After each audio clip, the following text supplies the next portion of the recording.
ஆண்டவரும் இரட்சகருமாகிய இயேசு கிறிஸ்துவின் விலையேறப்பட்ட நாமத்தினாலே உங்கள் யாவருக்கும் என் அன்பின் ஸ்தோத்திரத்தை இந்த காலை வேளையிலே நான் உங்களுக்கு தெரியப்படுத்துகிறேன். 1 தீமோத்தேயுவுக்கு எழுதின நிருபம் 2ஆம் அதிகாரம் 5-6 வசனங்கள். தேவன் ஒருவரே, தேவனுக்கும் மனுஷருக்கும் மத்தியஸ்தரும் ஒருவரே, எல்லாரையும் மீட்கும் பொருளாக தம்மை ஒப்பு கொடுத்த மனுஷனாகிய இயேசு கிறிஸ்து அவரே. இதற்குரிய சாட்சி ஏற்ற காலங்களில் விளங்கி வருகிறது என்று சொல்லி நாம் பார்க்கிறோம். கிறிஸ்துவுக்குள் அன்பான தேவனுடைய பிள்ளைகளை, ஆண்டவராக இயேசு கிறிஸ்து இந்த பூமிக்குரிய வாழ்க்கையிலே வாழ்ந்தபோது தம்முடைய ஊழியத்தின் பாதையிலே அவர் அநேக காரியங்களை அவர் தம்மை குறித்து சொல்லுவதை நாம் பரிசுத்த மத்தேயு எழுதின சுவிசேஷங்களிலிருந்தும் பாக்கியுள்ள சுவிசேஷங்களிலிருந்தும் நாம் அறிந்து கொள்ள முடிகிறது.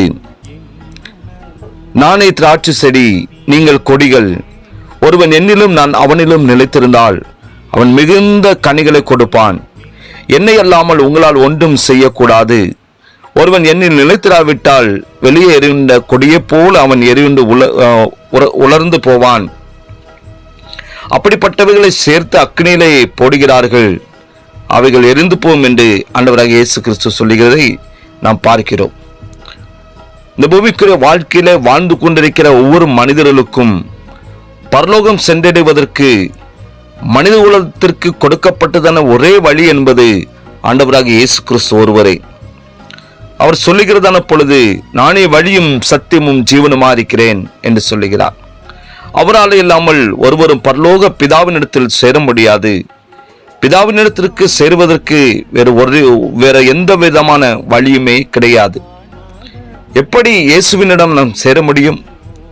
என்னை அனுப்பின பிதா ஒருவனை இழுத்து கொள்ளாவிட்டால் அவன் என்னிடத்தில் வரமாட்டான் என்று சொல்லி ஆண்டவராக இயேசு கிறிஸ்து கூறினார். எனவே ஆண்டவராக இயேசு கிறிஸ்துவிடம் சேருவதற்கும் ஒரே ஒரு வழிதான் காணப்படுகிறது. இந்த பூமியிலே தேவனுக்கு உண்மையுள்ளவர்களாக வாழ்ந்ததான அநேக பரிசுத்தவான்கள் இருந்தார்கள். நாம் இயேசுவிடம் சேருவதற்கு அவர்கள் ஒருவேளை கருவிகளாக அவர்கள் இருந்திருக்கலாம். இந்த பூமியிலே அவர்களுடைய நாட்கள் முடிந்ததும் அவர்கள் கடந்து சென்று விட்டார்கள். இந்த பாவ உலக வழிகளில் இழுக்கப்பட்டு போய்விடாமல் இயேசுவோடு கூட வாழ்ந்த அவர்களுடைய வாழ்க்கையானது நமக்கு ஒரு சாட்சியாய் மாறி இருக்கிறது. அவர்களுடைய தியாகமான வாழ்க்கைக்காக ஆண்டவராக இயேசு கிறிஸ்துவுக்கு நாம் நன்றி செலுத்த வேண்டும். ஆனால் அவர்கள் நமக்கும் தேவனுக்கும் இடையில் மத்தியஸ்தர்களாக ஒரு நாளும் இருக்கவே முடியாது.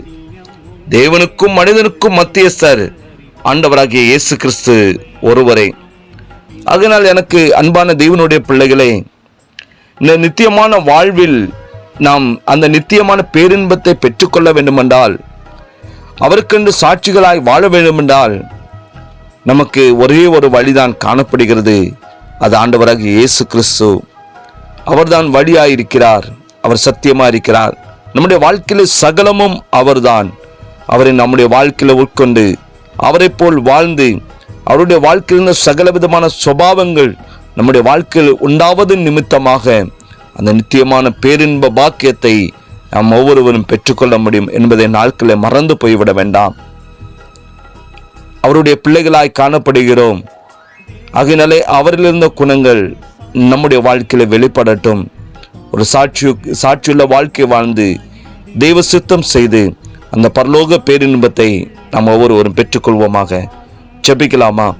இரக்கத்தில் ஐஸ்வர்யமுள்ள எங்கள் அன்பின் நல்ல தகப்பனே, இந்த காலை வேளைக்காக உமக்கு நன்றி அப்பா. நீர் எங்களுக்காக வைத்திருக்கின்ற பரிசுத்தவான்களின் திரளான சாட்சிகளுக்காக நாங்கள் உமக்கு கோடி நன்றி செலுத்துகிறோம். அவர்கள் ஆண்டவரே உம்மை பின்பற்றி வாழ்ந்தது போல நாங்களும் இந்த ஆவிக்குரிய வாழ்க்கையில அனுதினமும் நாங்கள் உம்மை பின்பற்றி வாழ்ந்து உம்முடைய சுத்தம் செய்வதற்கு எங்களை அர்ப்பணிக்கிறோம் அப்பா. அதற்கு பரிசுத்த ஆவியானவர் அனுதினமும் உம்முடைய கிருபைகளை தந்து எங்களை செவ்வியான பாதையில் வழி நடத்தும்.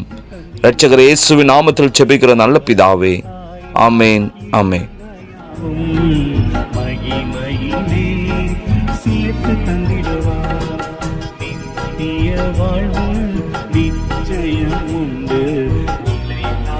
உலகம்